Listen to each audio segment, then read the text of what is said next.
This is Byron and Nicole White, and you are tuned into episode 208 of The Real Word. Word is up. Word is up. Nicole's attitude on life is down. I'm surprised. Wow. Because yeah, I mean, the whole pre-show, you were ready to quit the show. I was okay, you but were ready to delete your Instagram. Wow. Bobby, did you record that conversation before we went live? That was not the you told me to delete my Instagram. Because all I was saying was that I've been watching the Olympics. Matthew McConaughey has been. we're gonna get into that in the marketeer. I'm in this shit home about living in the real world, and yeah, and then you went as far as to say, you don't want to do this podcast anymore. Okay, that's not what I said. Yeah. What I said is that I prefer not having these headphones on. And in all honesty, I thought that it was a little bit of I thought you were going to take it more of a compliment because I enjoy having you with me instead of staring at you through a screen, talking to myself into a camera. I was very offended. Oh my God. We've got bigger stuff to talk about. We can talk about that another time, Nicole. For the first time this year and last year, someone that I highly respect in real estate has come out and said she believes the market could see a pretty substantial slowing. Not closing. Yep. So that's going to be Racket number 1. We've got a survey from Fannie Mae, Racket number 2, and then we'll get into that marketeer Matthew McConaughey Metaverse stuff in the last segment. All right, so housing market could see a pretty substantial slowing. Zelman and Associates CEO Ivy Zelman, we've talked about her a bunch. She's one of the most prominent real estate economists that there is in the game. She was the one real estate economist, focused economist, that in the 2006-2007 years was predicting the collapse, where everybody else in the obviously you had the guy from The Big Short who bet against the housing market, but she was the one real estate focused person that was saying, hey, here's what's coming. Mm-hmm. And now she says, we're building too many homes right now. So like you and I have both said, 2022, you're going to continue to see prices go up. Although right now it looks like, in January was an indicator to that we'll sell less homes. We'll sell a little bit less homes in 2022 in comparison to 2021. Obviously, there's even less inventory right now as we sit here in quarter 1. So that has something to do with it. But we've been when we talk about the market, we've been pretty much focused on the next 12 months, 2022. I still believe prices are going to go up. Ivy Zelman is not contradicting that. But what she's saying is in 12 to 18 months, we could have way more inventory than we think is possible. There's so many reports that say we're 3.8 to 6 million homes short to meet buyer demand when you count how many homes were not built after, the mortgage crisis. She's saying she's not buying that data. Not that the way they're counting isn't accurate, but she's saying we're not short that many homes for these reasons. You've got household money, meaning people's wealth, household, and population increasing. It is increasing, but it's going the wrong direction, not increasing substantially enough for this shortage to kind of exist. She also said an interesting stat: 20 to 39-year-olds living at mom and dad's house was 16% during 2010. And no, I'm sorry. It went from 16% during the mortgage crisis up to 19.7% in 2010, which makes sense, right? Like after the housing collapse, more people would move back home. That would make sense. Yep. What about the next decade, Nicole? Where do you think it went from 2010 to 2020? Are you in the article? Are we in the article? We're going to link up the Yahoo Finance article, but there was also a video that she did where she kind of expanded on this article. Both of these were within the last week. Yeah. And the video, you can find that. It's Arch MI. It's some kind of mortgage company that did this video. Zelman the Contrarian, We're Building Too Many Homes is the title of that. You can that Vimeo link you sent me? The Vimeo link. Yeah, they put it on Vimeo. I don't know why they didn't put it on YouTube. Seems a little odd, but People still use Vimeo, I guess. So, all right, if 19.7% of 20 to 39-year-olds were living at home in 2010, Mm-hmm. do you think the number was higher or lower in 2020? Well, in 2020, I think it was higher. It was 23.7%. Well, 2020, I mean, that was the middle of the pandemic. Yeah. I It mean, everyone flocked home. it seems like, to what she's saying, that number is, gradually continuing to go up, and that culturally we're fine with multi-generational households. She mentioned that Caucasians will be the minority in the near future, and that she said Asians and Hispanics are probably more normally live with multi-generation. That was her words, not mine, her data. She's also saying that, people just, the stigma of living in your parents' basement isn't there like it used to be, right? Well, We were you're talking about making that even it you're last making week. it a stigma. I Yeah. think it is a stigma. I mean, come on. The dudes living in their mom's basement. The dudes love living in their mom's basement. They probably make up the far majority of that 23.7%. She did actually mention what we talked about last week, where young women are going out for higher education at an accelerated rate. And that Mhm. maybe some of those, even though we saw a study that say they want to buy a house, but maybe some of those are living at Slowing home, down. yeah, Yeah. till they can pay off Afford it. that. Yep.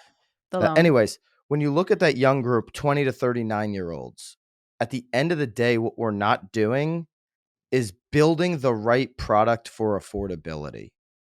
So when Ivy Zelman says we're building too many homes, there's going to be this pent up demand. Nicole, in the Northeast, we don't see building too many homes. No, we don't It see much new construction. we don't see much new construction in the Northeast at all. In the comments, if you're seeing a lot of new construction wherever you are, where are you and how much are you seeing? She's saying that it will be localized. So Texas, for example, has 14% new households being created in that state. Obviously, people are going there. It's an obvious trend, but that builders are building over 30% of a faster rate than before.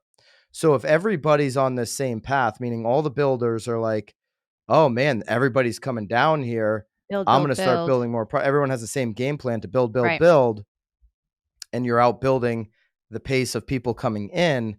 That could, when all this inventory hits in 23, create an oversupply of homes. Real problem that she kind of touched on, and I just wish it was only a 20-minute video in the Yahoo Finance article. I think you can pay for her studies. They're like thousands of Mhm. dollars. Maybe she goes deeper in her studies. But I think the bigger problem is when you build a house, nobody's building $200,000 single family homes. Right. Nobody's building. I don't even think you can. Yeah, you can't. No, you The can't. cost of land, the cost of materials, you literally can't build a $200,000, a $300,000 home. I mean, the median price point right now in America is like $400,000. But yet when I go and I drive by new developments in, say, South Florida, I'm seeing prices starting at $599, at $699 in all of these communities. So if we're going to be building 1.5 million homes, which is a number I've seen out there, that are going to be hitting the market in 2023, in 12 to 18 months, and if they're all between $500,000 and $800,000 starting prices, that is a problem, because the majority of the people that want to buy homes right now are not in that price range. I don't see You where believe that? You believe that? that the majority of the people that want to buy homes are not in that price range. Yeah. Yeah. I mean, Okay. if people from 20 to 39 want to move out of their parents' home, Yep. they're likely not in that price range yet. Okay. Well, I mean, no, but there are people though that are coming out of that price range. There's I mean, a tremendous amount of move up buyers. I mean, but if they're all being built, and to her point, in these certain areas, Arizona, she mentioned Texas. She didn't mention Florida. I'm just bringing Florida up. It wasn't one of the states she mentioned in the video, but she did mention the Carolinas. She did mention Georgia. She mentioned some of the mountain states that, Colorado, that people are flocking to, mhm. where she said, contrary to that, and I would put the Northeast included in this, Ohio does not have a situation. She lives, I think, in Ohio. Ohio, Pennsylvania does not have a situation where they're overbuilding right now. So it might hit certain areas. And we saw this during the last real estate crash. I'm not predicting a crash in 23. I'm just saying what Ivy Zelman sees coming here. We saw this when the market crashed. What happened? Vegas, Florida, Arizona. Yeah. These states got hit hard in the beginning, the hardest. Some of the lagging state, like the Northeast, was lagging behind it. We went for like another year before really crashing. But because they overbuilt during that time period too, they had too much supply. Now, listen, all these areas that we're talking about right now are under 2 months of inventory currently.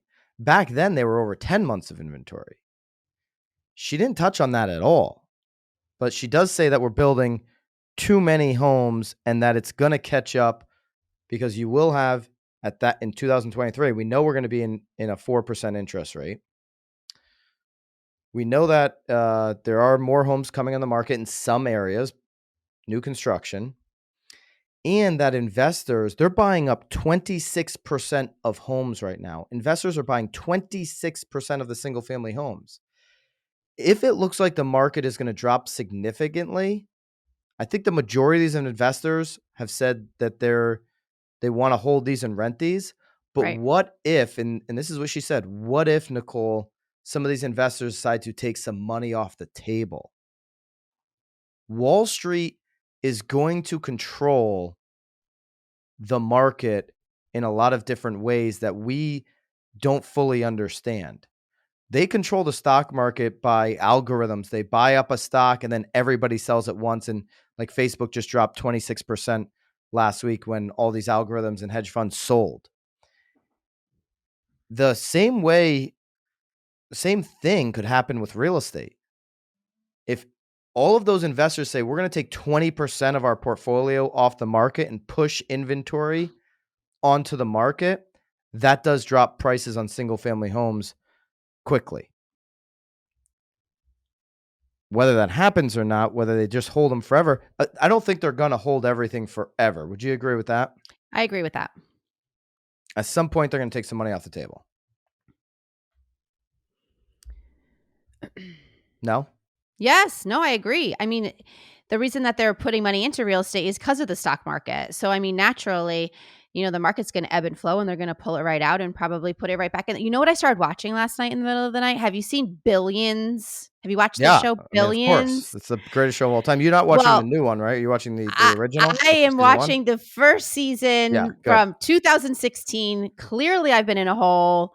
Oh, my God. It's the best show ever. I feel like I'm learning so much. It's incredible.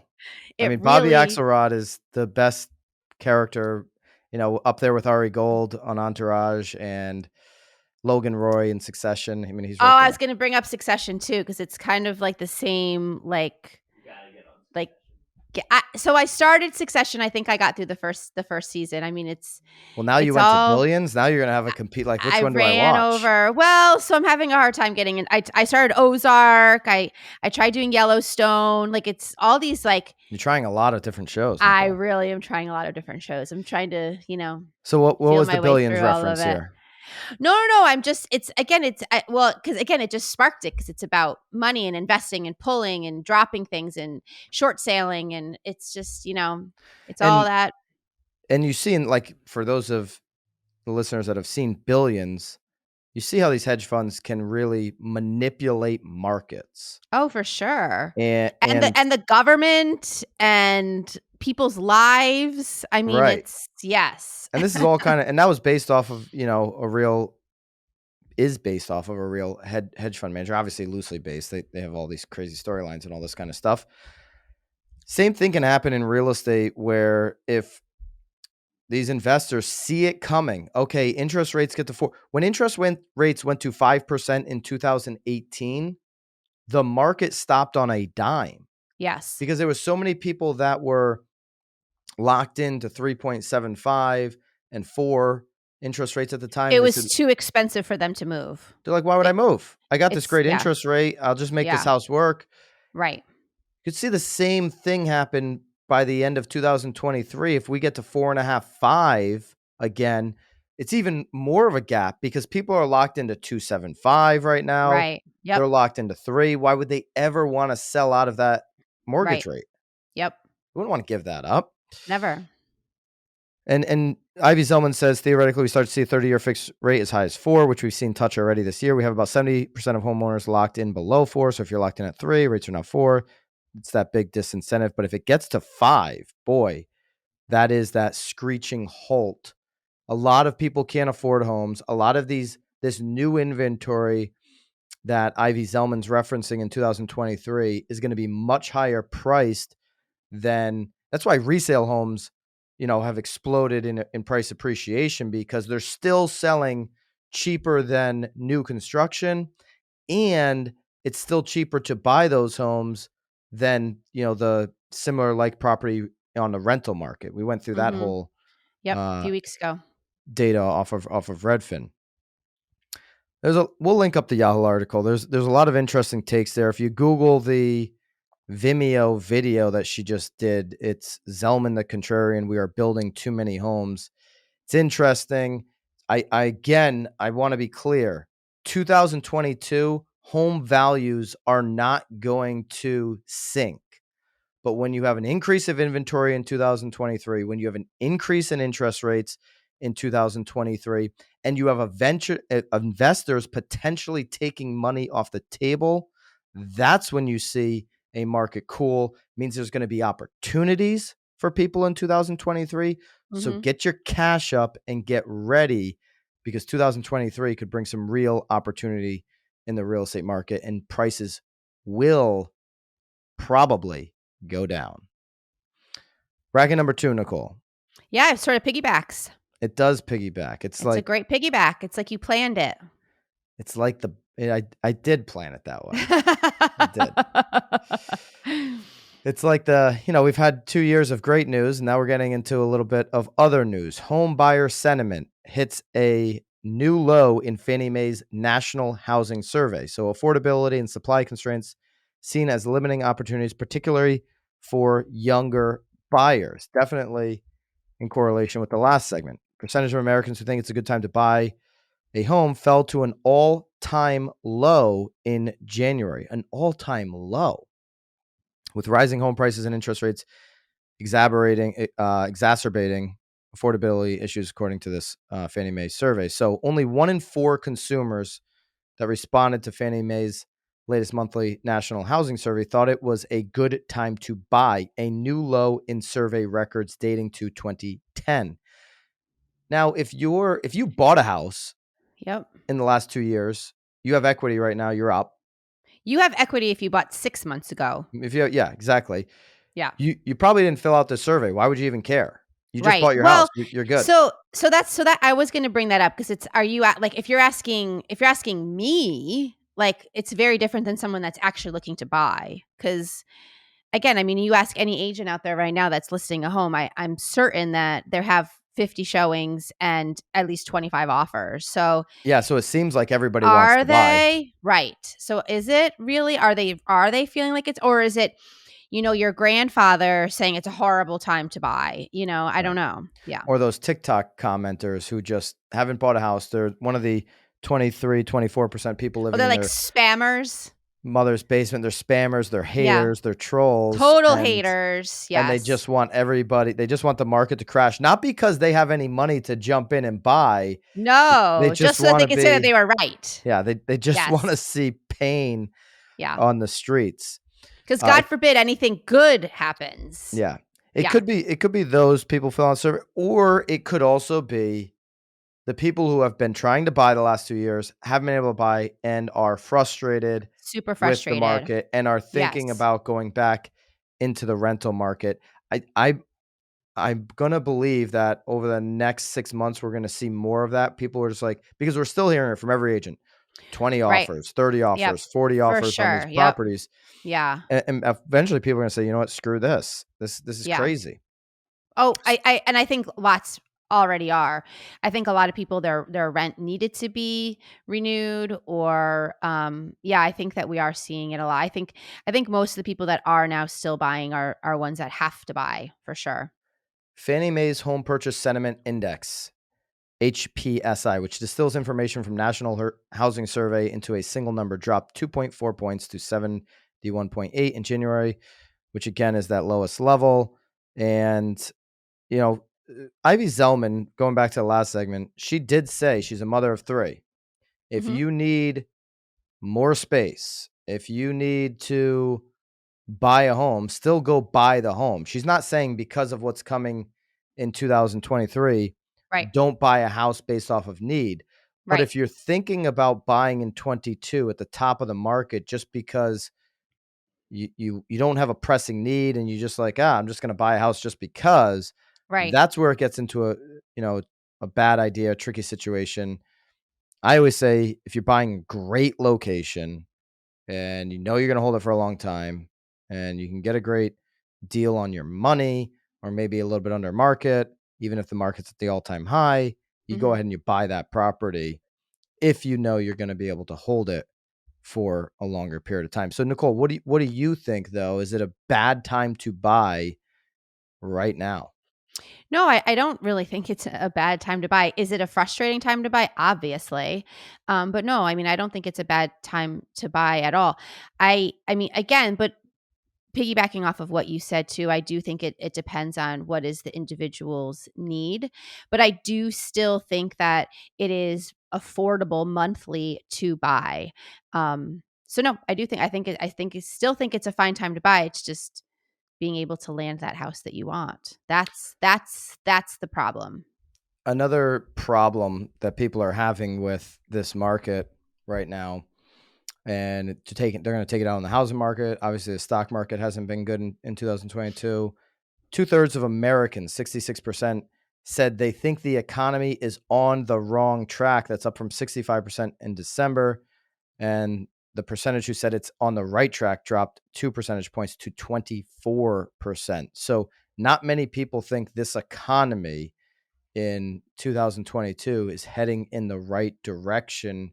When you get a lot of people believing that, then they're going to be more cautious with their investments, and real estate's going to be one of them. We were at 58% of people in the beginning of 2020, so before the pandemic, who felt like the almost 60% of people, almost a total flip here, who felt like the economy was on the right track. We can show that chart. I mean, you go from all of 2019 and 2000 going into 2020, you were over 50% of people saying the economy's heading in the right direction, and COVID hit, and we haven't touched 50% since then. Yeah, totally flipped. Yeah, not good. All right, let's get into our marketeer of the week. Back to back marketeers You love it. in the metaverse. Uh I love it. I love talking about it. You love I'm it. again, I'm going to be very clear here. I think everybody buying land in the metaverse right now that doesn't literally have money to light on fire is insane. Metaverse investors to real estate agents, though, say butt out. Butt Janine out. Yorio, CEO of Republic Realm, which is one of the biggest metaverse investment companies, said the role of a third party broker, you, Nicole White, in digital worlds may look unlike its counterpart in reality. In the crypto world, the middle man or middle woman is the villain, she said. Villain. You are the villain in the metaverse. So, Republic Realm, they buy virtual tracts of land. They build out that land with structures and activities and keep close tabs on the state of this startup industry. In November, the company announced it completed the largest virtual land transaction, which we talked about in the metaverse, scooping up 3 square miles in the sandbox for nearly $4.3 million worth of cryptocurrency. Only fewer than 25,000 people right now own virtual real estate in any of these metaverse platforms. I think last time I heard there was up to like 19. The sandbox right now is one of the biggest. They haven't even yet to launch their metaverse to users. So you can buy land in the metaverse, Nicole. You just can't use Mhm. it. Users Mhm. can't use it. Mm. Decentraland has released to users, but it hasn't truly taken off yet. And basically, there's a lot of speculation. There's people predicting that we're not going to need an agent in the metaverse, and this is going to be where people spend their time. And people that believe anyone's spending their time, we talked about it on with the Ryan Serhant thing last week. Anybody that believes the majority of people are going to spend the majority of their time wearing goggles on their face in the metaverse anytime soon are dead wrong. They're not going to come out right on this. There's going to be, listen, if 66% of people think the economy is going the wrong direction and real estate's potentially going to go down in 2023, we're seeing volatility in the stock market. We're seeing interest rates go up. We're going to eventually have another recession at some point because they've got to take the Kool-Aid away from the party. I don't see anybody just continuing to buy digital land. This market is going to crash. So guess what? You're right. You're not going to need an agent in the metaverse because it's going to be a ghost town for years. It's like those did you ever I feel like we've talked about this before. I think it's in China. Remember they started building all of those cities, like those Yeah. ghost cities, and everyone just started buying this real estate, and there were malls, and they literally sit there empty. And that's actual tangible items too. I still am having a hard time understanding all of it. I've still it's just I think about my son in Oculus. I mean, it's a lovely place. He loves to go there, but like it's so like I don't let him go there during the week. I don't know. It just Does he I don't sneak? understand. Does he sneak out of the No. What do you mean house to sneak go there? out? So he has to stay in his house No. to do it, right? Yeah, no, he's not allowed to have it during the week, so I take it away. But even there, he just turns into an angry being. But I will say there's many Friday and Saturday nights that he has a friend over and they're Oculusing together. I While mean, they're in the same it's room, they're in the while same room, they're in the and same they got the room, goggles on. they have Yeah, I their mean, goggles on. Mhm. no, listen, 100%. I'm not saying that this metaverse is not going to exist and there's not going to be functionality to it, but this belief that it is just going to like consume our time over the next 2 to 5 I years is insane. Yes, I agree. I that to me is insanity. And it's actually quite frankly it makes me sad. It makes me sad that, that potentially the pandemic has produced this state of like I don't know, Yeah, like you don't even want to do Zoom. exclusion. I mean, it's and you'd rather right. I mean, you're pretend you're fucking catfishing everybody. You could. I mean, I That's don't funny. know. Hey, Anyway. this is an Inman article, so we'll link it up. I thought Joe Hayden is his name. I thought he had a pretty interesting uh, comment, and he actually quoted the Realtor Code of Ethics preamble, paragraph number 1. Under all is the land, upon its wise utilization and blah, blah, blah. I'm not going to go through the whole thing, but the first line, under all is the land. Your son and his friends doing Oculus and being in some type of a metaverse, they're doing it in your home. Yep. Under your home is the land. Everything we do here on planet Earth, and you brought up this commercial that I watched. Oh, You can talk about that. Like, no matter what we do, we're here on land, on real yes. estate, real estate. Right. And even if you're going to go into the metaverse, you're going to have to be in some type of real estate at some point. Well, and you even brought it up too, because we were sort of chatting about it in the car. Even if we wanted to potentially have our meetings be in the metaverse, you almost have to come into the office to actually then potentially be with people. Well, somebody could be in their house, obviously with the goggles on. But if you want to, but like my point was the people in the office, Right. like right now when we have a meeting, we have 50, 60 people in the meeting or whatever it is, and we have half of them in the physical office and half of them Right. are on the screen Zooming. on Zoom. Yes. So it's like you almost have two different worlds. The Zoom world Right. seems So the people though that so are here disconnected to the they'd have to put their yeah. goggles on in the office in order to connect with the people that are out of the So office. you'd be in the office, and if you and I were sitting next to each other physically, which I know Right. today we're not, and you're very upset, Very upset. we would both have goggles on, even though Right. I could just reach over and tap you on the shoulder, but yet we would Yes. be seeing each other through our goggles and maybe even an avatar. Right? It's like I could take my goggles off, see you in real life, put the goggles Right. on. You could be wearing a totally different shirt because it's your avatar. I mean, I'm not even gonna look like this. No, No. what would Nope. you look? What would you I look don't like? know, like, maybe like a Giselle, you know? You're just gonna take Giselle, and that's gonna be your avatar. I mean All right. So how does this tie into the marketeer? Well, I think any agent we've been saying just keep reading maybe one metaverse article a week. Stay informed on this because if I'm wrong and this is like the normal thing in 3 years, and Ryan Serhant is right, then you're gonna want to be educated on it. I'm gonna stay Right. educated on it. I'm gonna see this trend before it's coming if it actually takes off. But the other reason is at the bottom of this article, there's one Sotheby's in Florida, which is the Sotheby's affiliate in Miami. They're in the process of selling a real world mansion later this year alongside a digital copy that will exist in the metaverse.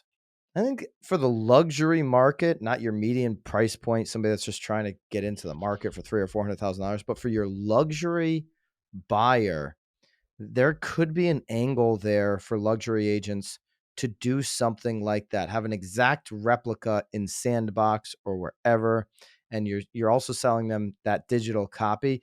You would have to. I don't know which metaverse it is. It might be Sandbox, but one of these metaverses basically is a replica of like the country right now. So you'd have to actually buy that plot of land that the house sits in Mhm. in its digital form. And then you could have both. And I don't know what you would do in the digital one. I guess I But feel like, though, if you're gonna be going into the digital world, isn't that, like, pretend world? Like, I don't wanna live in the same house that I'm in, no? I don't know that I mean, I just think it's an interesting Isn't way, that part of the especially fun? I mean, in that would be Miami. part of the fun. In Miami, where crypto's huge and all of this stuff, NFTs and But all that, again, back to the might make sense. marketeer, like, it's a great marketing tool. Like, "Hey, Yeah, for that get market, your digital copy of your home." Yeah. you're I get it. seeing you're seeing a lot of the companies that deal with crypto go and headquarter down in Miami. So, if you want to be up with the times, it's almost like, San Francisco, you're selling to Facebook tech people. They may need a certain lifestyle home, and this may be in line with the crypto world down in Yeah. Miami. I don't know. I don't know. You're the Alright. villain in the crypto world though, I'm fine with that. in the metaverse. Bring it You can on. just your avatar can say the villain. The villain. When this whole I'll leave with this. But go ahead. Yes. I was gonna go ahead. Give it. Are you gonna have your new watch in there? What did you want to say? No, I was gonna talk about Giselle. I mean, Oh, I'd have a Giselle. fly body with, villain. I'm good with it. I'm good with it. What I'll leave with this. If you're, I forgot what I was gonna say now, Nicole. Totally Oh, forgot. Yeah. that's because 'cause you're picturing Giselle in your I head. had the whole Giselle thing, and I totally forgot where I was gonna go with that. Oh, I got it. I got it now. If you're buying land right now in the metaverse, right? When there is a crash, and there's gonna be a huge crash. I mean, most people even involved. Gary Vee's not involved in the metaverse. He's just involved in the NFT side of things. Mhm. He says metaverse and NFTs too, even though he's involved in that, is going to crash. 98% of this stuff is going to be worth nothing. All right. So if you bought and got burned, would you not use, if you wanted to get back in 10 years when it actually is, relevant, would you not use an expert at that time to guide you through that transaction? Whether they're not maybe a traditional real estate agent, but Yeah, I was maybe gonna they're say it may not be a traditional real estate agent. they're Yeah. a metaverse consultant, they're a metaverse Right. real estate agent. Like, I think I probably would want to pay a fee to make sure I know what the heck I'm doing. After the big crash, people are going to look at this differently. And the middleman might not be the villain when this crap, 98% of it goes to zero. And then on the other side, people want to get in. Everybody was buying .coms in 99, but then people started working with a lot of web developers and different companies when they wanted to launch their website after the crash.